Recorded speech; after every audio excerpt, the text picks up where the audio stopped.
Hi everybody, my name is Agustin, I'm a producer and a musician, and today we'll be going through this FL Studio project together so I can just show you where everything is, what sort of things you can do with this project, and just helping you get a better feel for the program in general, hopefully. Okay, so first off, once you open the project, you might see some windows open, and for example like this one, you can just close it. If you have more, you can just close them as well, until you're left with this view, in which you can see you have rows of instruments: bass, groove, percussion, lead, harmony, and you can see them reflected down here. You can see this is the mixer, and you can see each track that's being used. Okay, so I would like to start first by telling you a little story. The way I got approached for this project was in converting an Ableton project into FL Studio. And now for those of you who are not familiar with Ableton, it's very different.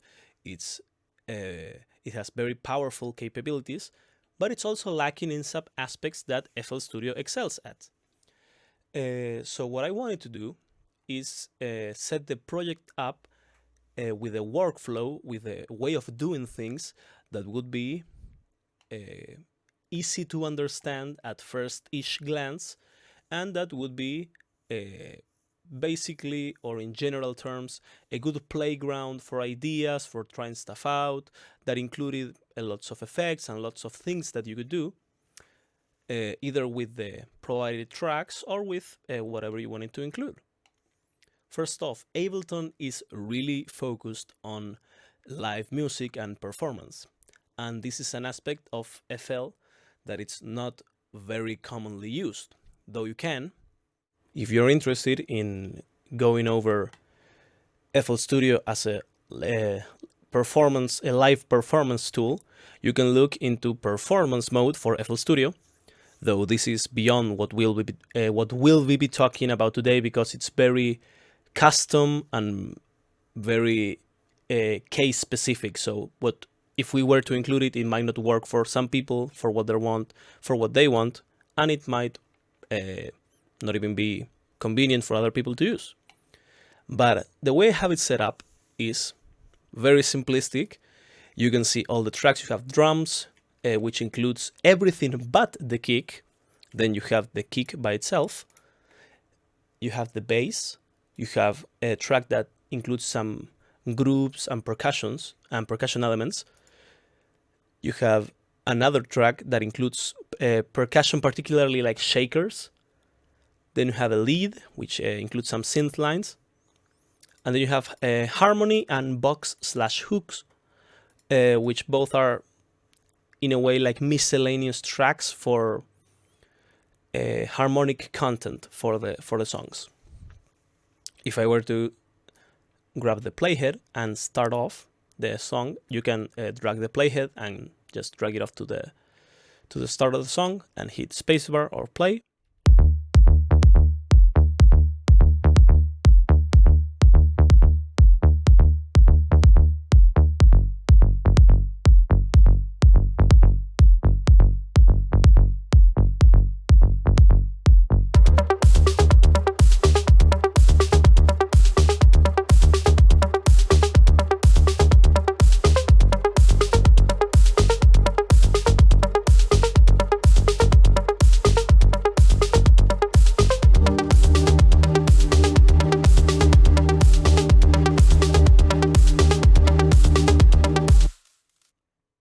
Okay, so now that we have had a little bit of a listen, we can start to see, well, how it is structured. You can see that we first start off with the kicks and the bass, and then we include like claps and percussion on top. The way I have it set up, it's similar to Ableton in a way, because in Ableton you can, for example, once that you're playing something, you can mute certain tracks to remove them from playing. Now I remove the claps, and I can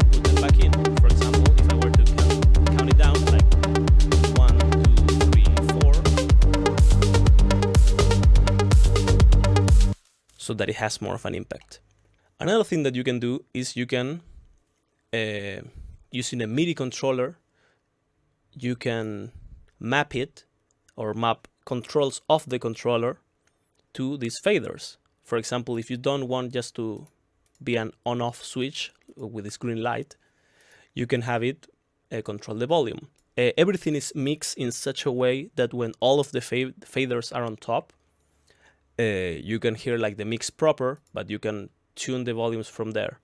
The way it's, the reason it's set up with the faders this way is if you have a MIDI controller and you were to map it, you would have a very hard time, unless you tweak it a lot, of getting the fader to this regular neutral point, which would be the 0 dB. In this way, you can just push it to the max, and you can know that you won't clip the audio, and it will sound good. It will sound cohesive and well mixed. But if I want to map a MIDI controller, and for example, remove the bass gradually,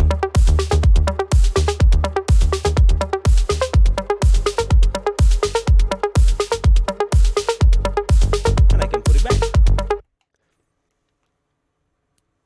You can also turn the tracks on or off from these green lights over here as well, in case you want to do that.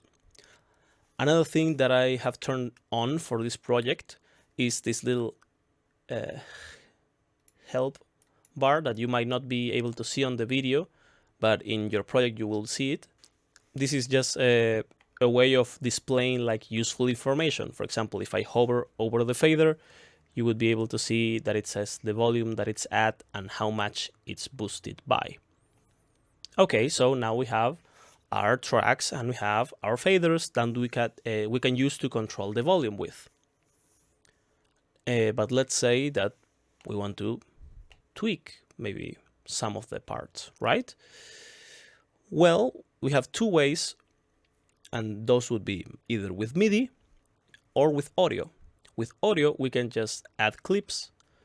For example, here are all the clips for the project.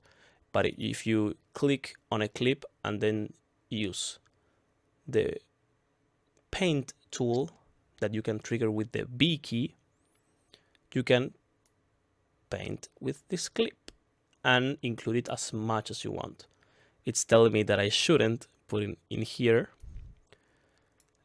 so I will just delete it with right click. But you can delete stuff or add it back if you wish. For example, the kick to be on every other measure, you can have it like this, and it would be one section with, one section without.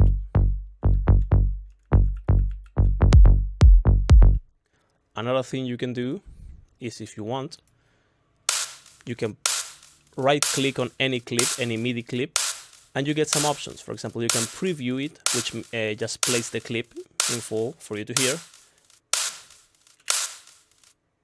And you can also edit the clip.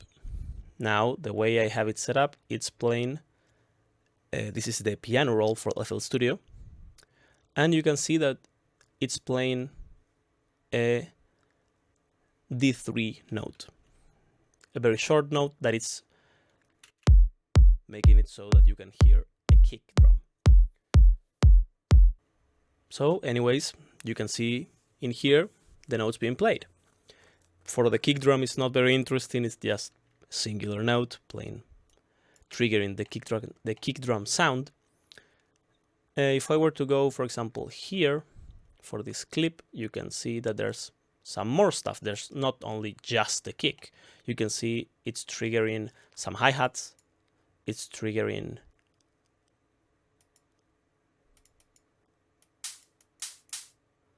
some claps, like in here.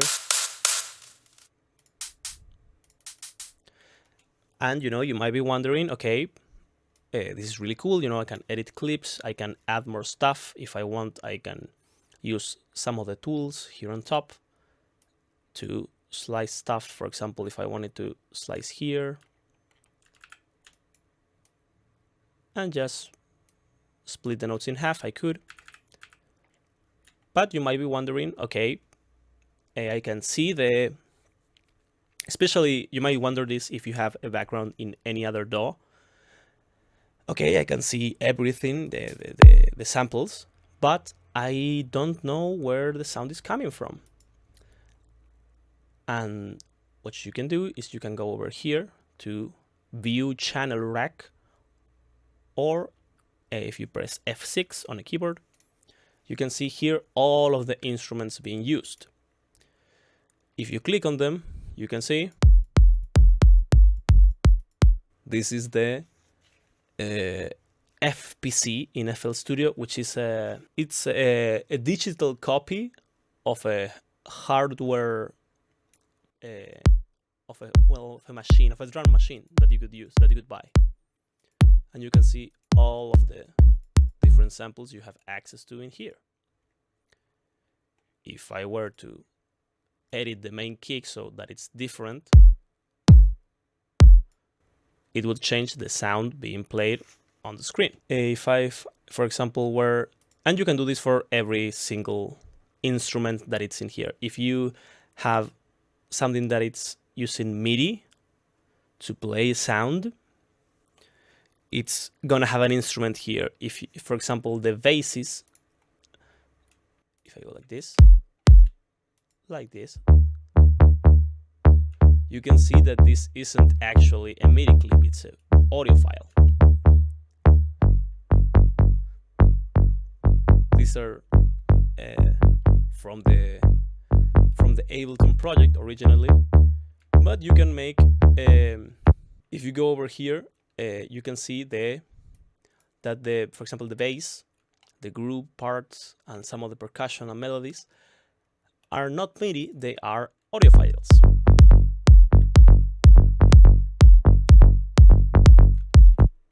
So let's say, so these are like a bit more static. If you want to modify them, for example, you could edit the sample with Edison, which is a really powerful tool. You could also feed it into SliceX. You can reverse part, chop the sample up. You can do a lot of things. FL Studio is very, very competent when it comes to sample chopping, and it's something that is really fun to explore. But getting back to what we were talking about, we have now our base understanding of MIDI and of how it's set up in this project. Another thing that you can do, for example,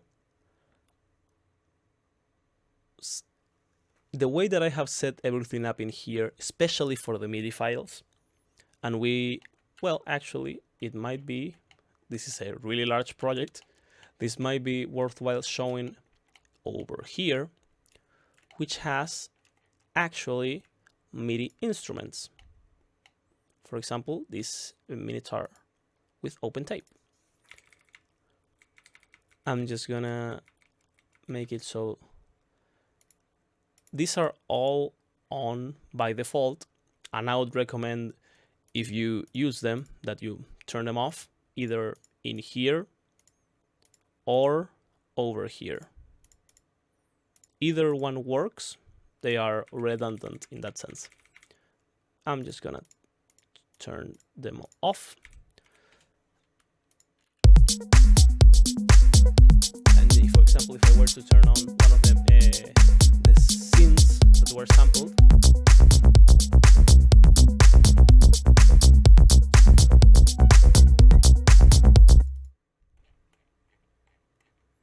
you can see that it's triggering the samples over here.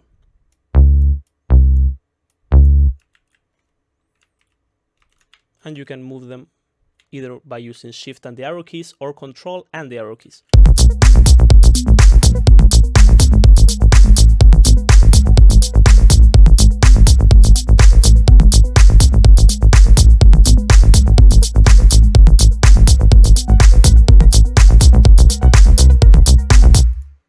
Okay, so if I go over here, I can see that we have towards the end of the project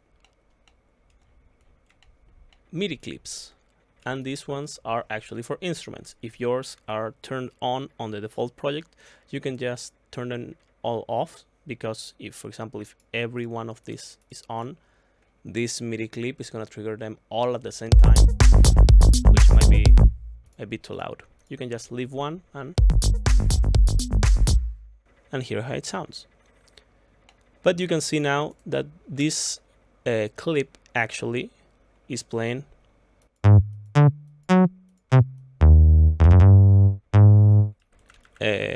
particular notes, and this is you can add instruments from FL Studio. For example, if I were to go here, you can see the synths that FL Studio has. You can see, for example, flex, 3x oscillator, harmless, autogun, a lot of synths. This something that I might say later on, but this entire project was made with compatibility with FL Studio Producer Edition in mind. So you might have more stuff or more synths available to you if you have another version of FL Studio. We chose Producer Edition since it's the most baseline version of FL Studio. Okay, so now that we have discussed how we can include instruments, for example, I just want to add 3x oscillator. What you can do then is to assign them clips. Let's say that I want to make a clip for my 3x oscillator. I first have to tell it, okay, the audio that you're gonna play is going to go towards this track on the mixer. And I chose track 12, which is an unused track. And for example, if I were to fill it with the most riveting pattern of all time, you could hear awful noise, but you can edit these patterns to be however you want. If I were to go like here, you can just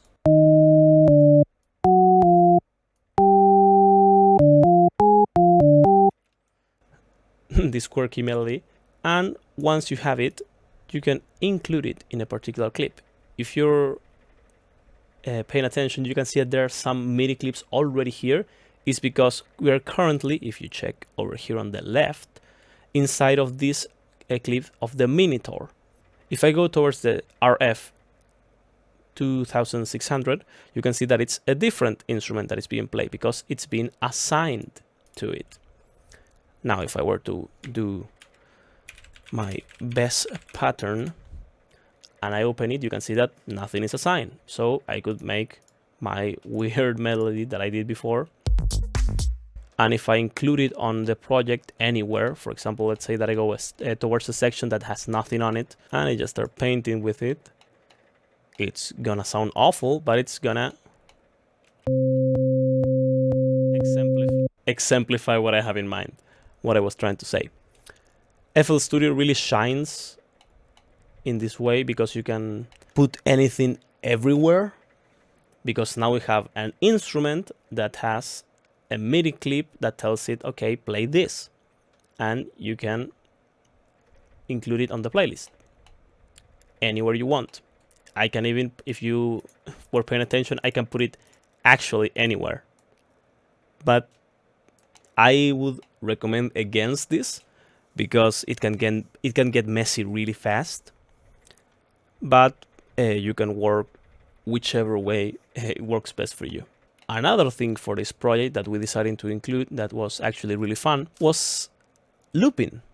As I said before, you can check out performance mode for FL Studio if you're interested in going more in depth.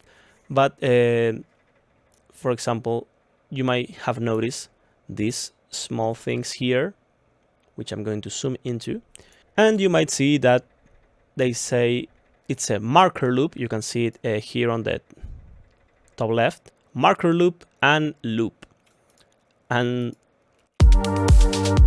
The thing is, once this reach the end, they're gonna loop seamlessly forever. And this is where you can start to have fun. For example, let's say that I start to remove elements from the mix as it goes on.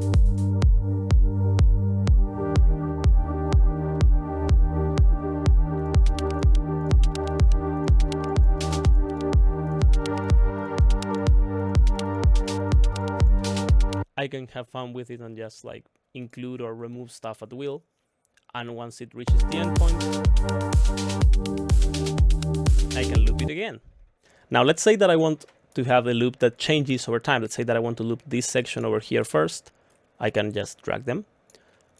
But then I want, once that this loops once, I want it to loop this other section over here. What I can do, I can just play it. And let's say that I wait until it loops. And once it loops, I can drag the endpoint and drag it over here. And drag the loop point and drag it over here. And now it's going to continue towards the next section, but it's going to loop once it reaches the end, like this. And it's gonna fast forward. And you can do smaller loops.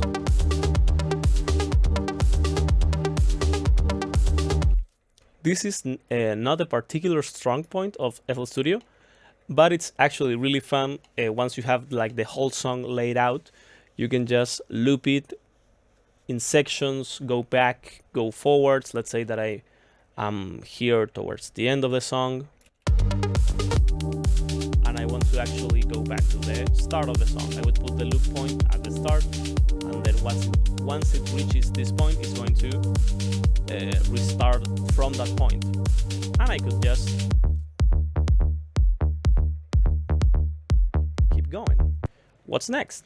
Okay, if you check out each of the channels over here on the mixer, you can see that they come with some effects. I won't go too much into effects, at least for a moment. Once we reach the super channel, which is this one over here, we're gonna be talking a lot about effects. For now, I can just show you. You can see that it has an EQ, which either removes or boosts particular frequencies. In this case, this one is just removing a little bit of the low end, which you wouldn't want on, for example, a hi-hat, because a hi-hat that goes tss, tss, tss, tss, has a lot of high-end information that would be over here, but not so much low-end information that would be over here. So you might want to remove it to remove some of that clutter that might form. If we go to the bass, for example, and we can actually use or include at least a parametric EQ to see what the frequency range is like. Okay, so you can see the bass. You can see that it has a lot of information on the low end, and towards the middle it has some information. If we were to, for example, remove the low end from the bass, you can hear that it sounds very thin, that it sounds very hollow. You might hear it described that way. But if we add too much,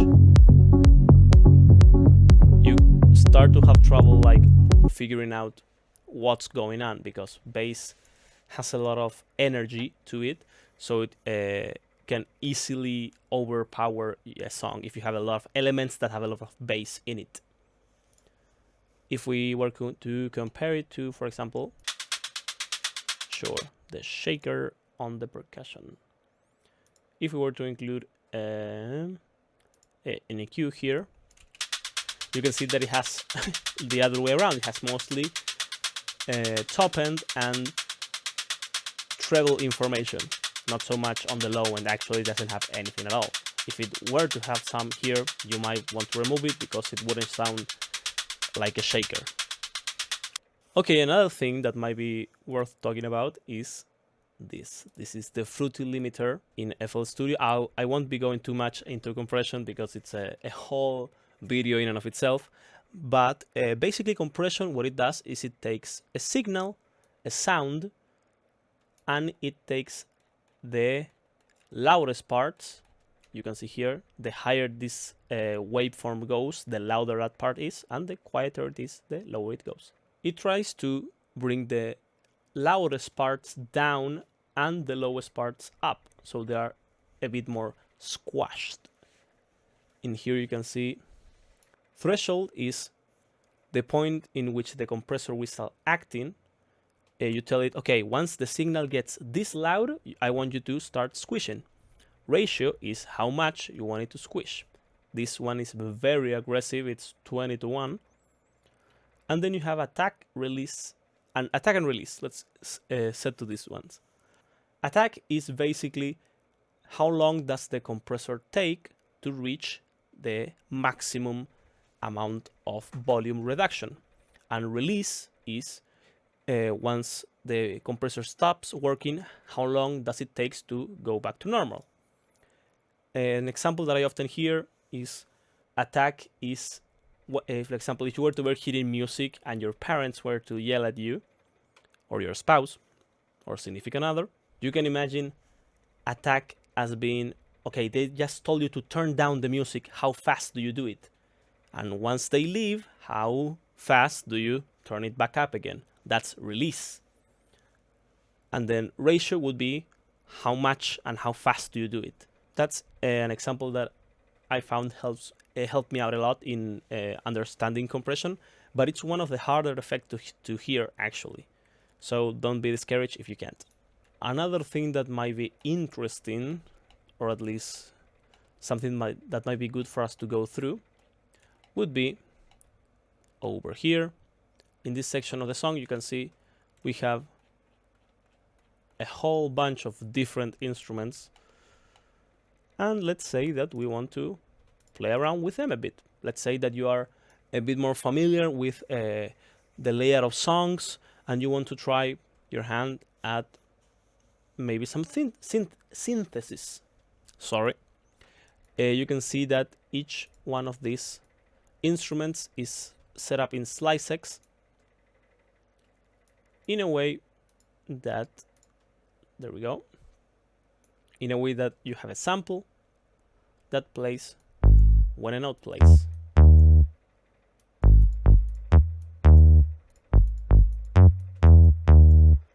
Okay, and you can see that it has a volume and cutoff frequency envelope. For those of you who are familiar with what an ADSR filter is, it stands for attack, decay, sustain, and release. And you can see it here. Attack is how long does it take to get to the proper volume. Decay is how long does it stay at that maximum volume. Sustain refers to the curve that it has. For example, if I were to reduce the sustain, you can see how it lowers the volume once it reaches that part. And release is once you stop pressing the note, what happens? Does it cut off right away or does it keep going? Okay, so if you look at this, you can see the filter that I use. It has a really long release. And if I make it really short, you'll hear how it cuts out.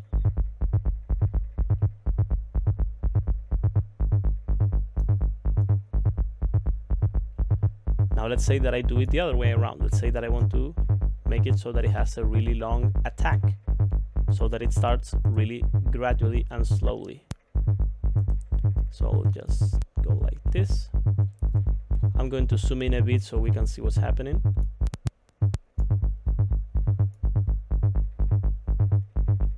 All that I did was right click over here, and I can set it to be the start of the decay section of the filter. There are a lot of synths in FL Studio, so you can just play around with them. For example, 3x oscillator. It's a really simplistic one, but actually can be quite powerful if you learn how to use it. Another one, if you want to use another one, you can use maybe harmless, which looks a lot more complex because it is, but you can see that it has a lot of the same controls. It has attack, it has decay, it has release, you know. But back to our good friend. If I make the attack really long, you can start to hear how it starts to change the sound.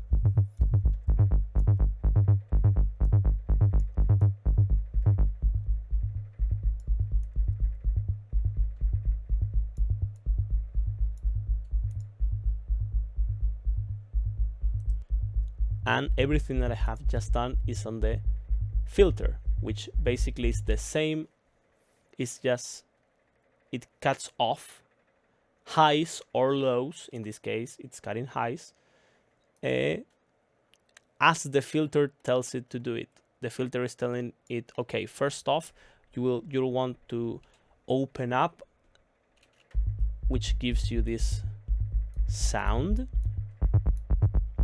and then you want to really quickly go down, which ends up giving you this like pluck sound that you can hear.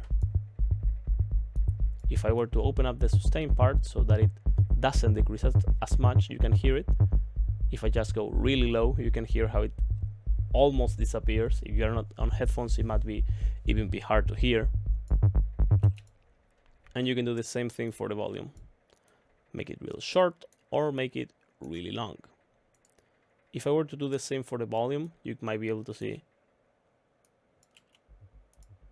once I return stuff to normal,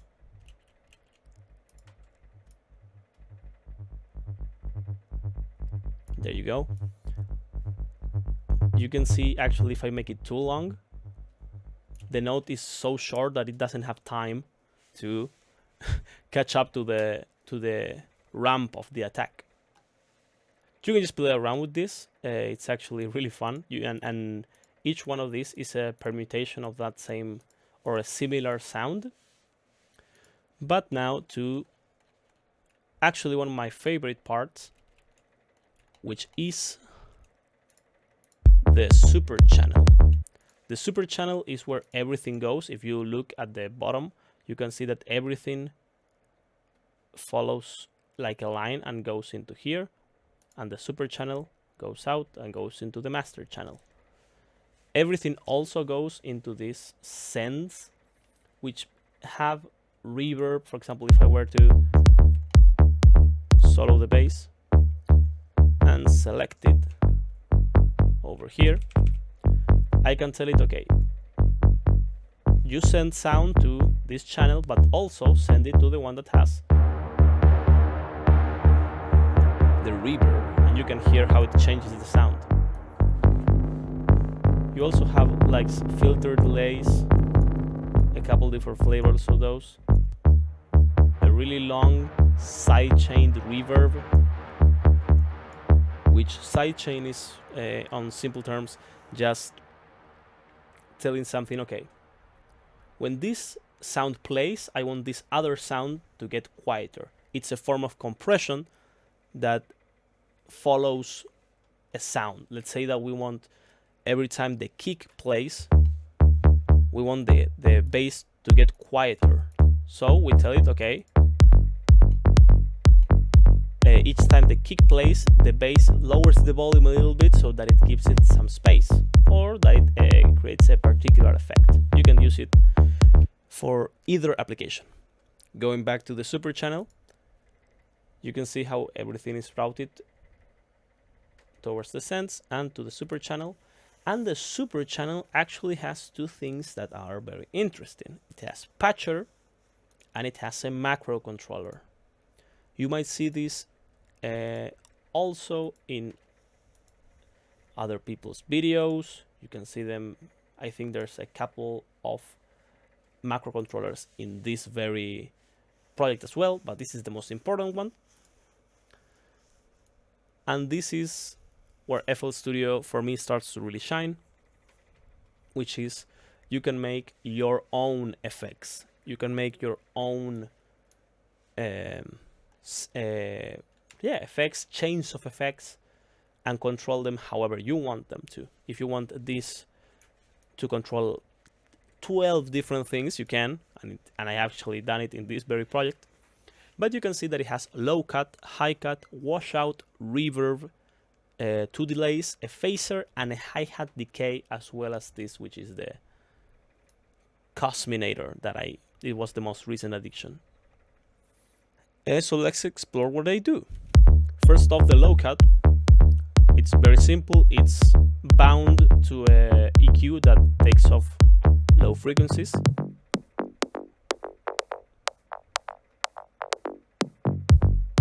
And you can start to see how this and the loops start to combine in really like interesting ways. If I were to leave this here while I show you the macros,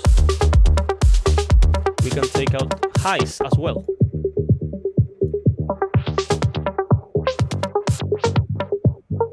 And it gives you this really cool filtering. Washout we're gonna leave for a little bit. Reverb, just as the example that I made before. It sends it to a reverb, a long one at that. Then you have 2 delays.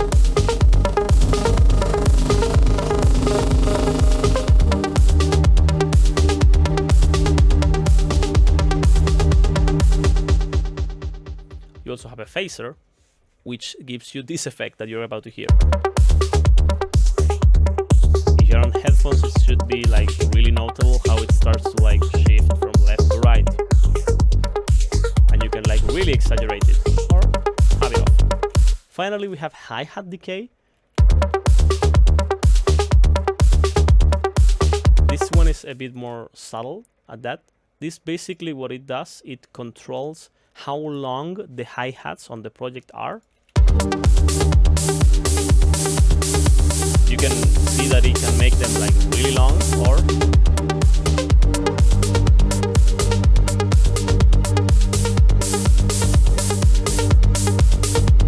let's say that you want this section to have closed hi-hats or closed sounding hi-hats, and then you want them to have open sounding hi-hats. Then you have the Cosminator, which is basically just a specific send to the cosmic reverb.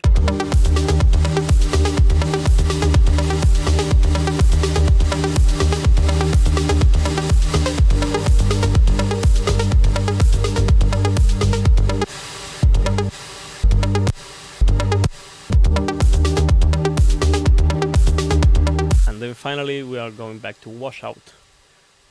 And washout is a custom effect that I imported over from Ableton. The original rack, the original super channel rack was in Ableton.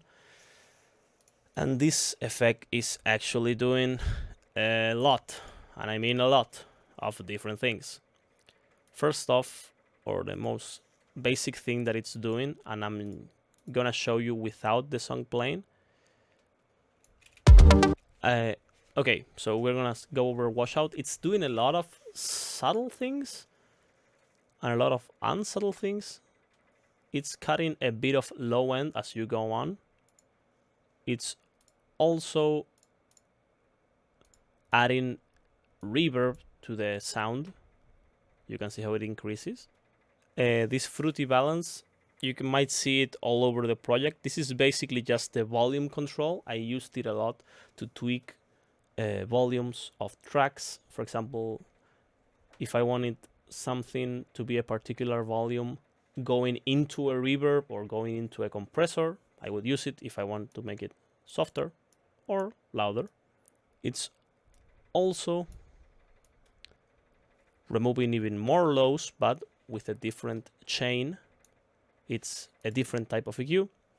Then it's adding some delay. You can see here the wet knob. It's also compressing the whole thing and making it a bit more cohesive. If I include these effects, if you go over here, you can see that, for example, the low cut takes lows, the high cut takes highs, and you can see the phaser that I use over here on this phaser. I think that pretty much covers at least most of it, but a couple of general advices, I see this project as a really good playground to try out ideas, to see how effects work, for tweaking, for working on stuff. The patcher setup is really cool. I really like it and I'm really proud of it. And I would advise you to experiment with it. You can take stuff from it and take it somewhere else. You can not take it there. You can change your mind and say, no, it goes like this. Or maybe it goes back into itself. It's an extremely powerful tool, but it's actually as powerful as much as you know how to use it.